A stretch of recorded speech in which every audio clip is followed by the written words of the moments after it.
Right, so there's two things I'm not allowed to talk to you about in this video, and I'm going to tell you a bit.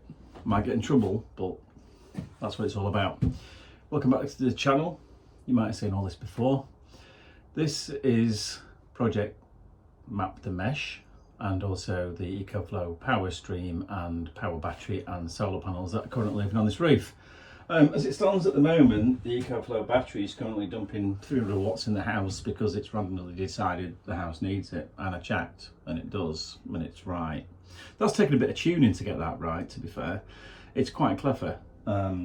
Essentially, it knows when it gets down to 25% that all this lot is going to need power, and to stop powering the house and to prioritise the monitor, the Raspberry Pi that's running Map the Mesh, the node, all this shiz that's going on here.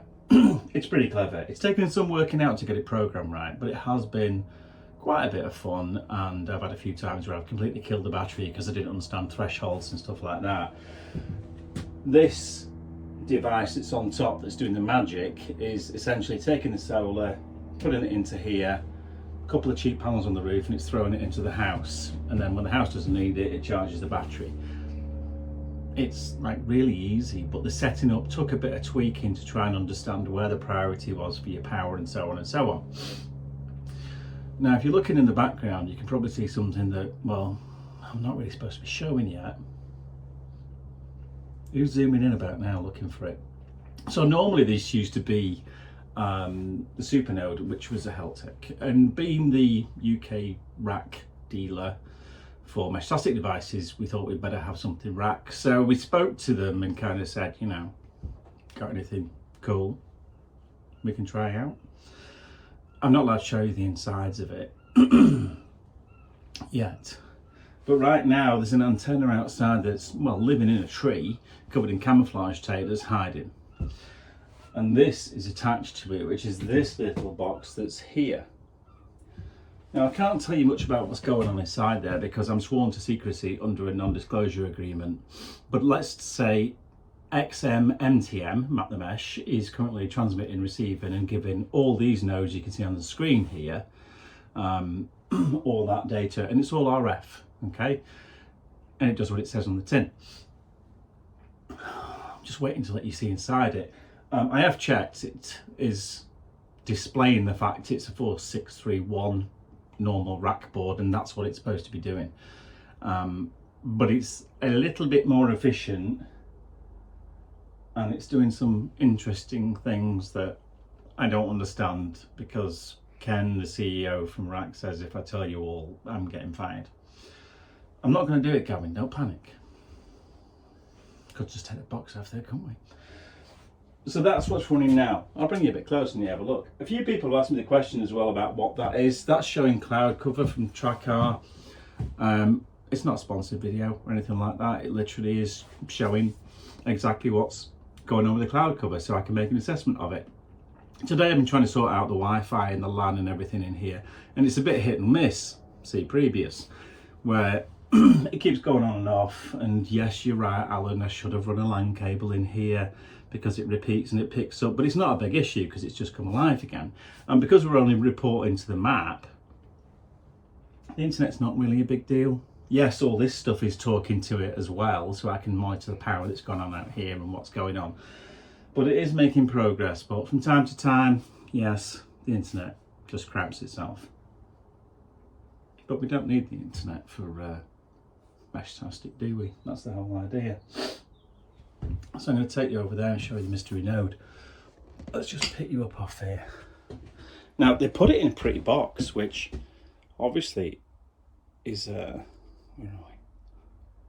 which is quite interesting in itself, because it's a genuine rack product in a genuine box of tricks. And yes, ignore my janky connection, but there it is. Now, this isn't going to make things a bit different in the Meshtastic world because, well, just better is all I'm allowed to say, as the camera falls over. So keep watching, and I am going to reveal what's going on inside it. And this will be an exclusive video where you'll only be able to see it here. We're the only person testing it because 868 is what it's fixed to, and we were lucky enough to get our hands on it, which is quite interesting. The other thing I'm not allowed to tell you about is Zero Fox 3D's new case that's coming. You've seen a few pictures of it and stuff like that. That's going to come along for the rack. We'll have one on day one. I've got a video. I'm not allowed to release it. Chris will kill me, but that's pretty exciting because as the rack dealer, you'll be able to buy the new case through us and the rack parts through us, and yeah, that's going to make it quite interesting. And I've got the video and he's shown me, and I'm itching to release it, but I don't think he'll ever speak to me again because it's all very hush hush at the moment. But this will be the place where you see it first. Yeah, Andy, here first. As long as I'm home, take the day off work, give up my actual day job, do Meshtastic stuff. What's not to like? Map the Mesh itself continues to run. These are all the RF nodes that are going on. It's working really well. I keep moaning at Alan saying, can we have this, can we have that, and all kinds of stuff. And we've got lots of pretty pictures now for the different node types, and we're kind of updating it and bringing it all online. And it's doing well. If you want to join the Map the Mesh project, then join our Discord, empower247.com. And I'm currently sat on 100 nodes with an aerial in a tree. That's interesting, isn't it? Yes, I am building another. I say I am building, that would be a lie. Alan has built for me another Raspberry Pi 2.0, which is going to run from our Blackpool Airport setup, which is in place. However, after trying 3 different nodes and lots of other problems, something's gone horrible with the actual node or the location. Don't know, it can't get in or out. But the idea is in the north end of the town in Thornton, where I am, Map the Mesh runs here, and then in the south end essentially will be XMBA, which is the airport node, and that'll report everything there. Then I can see everything through RF, real-time data updated every 4 hours, and we can rebuild the Blackpool network the way it's supposed to be built. And I just like watching live RF node reporting. I mean, really, who goes to this sort of extreme? It's way too much data, but you know what? Alan makes it look pretty. As far as the store's concerned, empower247.com, yes, I've got all your things that you put in your wish list in the Discord channel. So if you're looking at wanting anything ordering from Rak, then put it in there, because I am doing a big order list, and it's going to be a pretty huge one actually. I've got lots of people wanting the Wijmas Pocket and various sensors and modules and all that kind of stuff. So if you actually want something, join our Discord, put it in the wish list. You don't have to commit to it. I keep saying this to people. Look, if you think something we should have on the shelf, then let us know. Yes, we're going to do the new rack boards, the one with the screens, the ones without, the small boards, the big boards, the medium boards, all those various different ones. They're all going to get ordered within the next week or so. And when am I going to get to tell you about what's in that box? If Ken sees this, I'm in serious trouble. Anyway, thanks for watching. Keep updating. Happy meshing.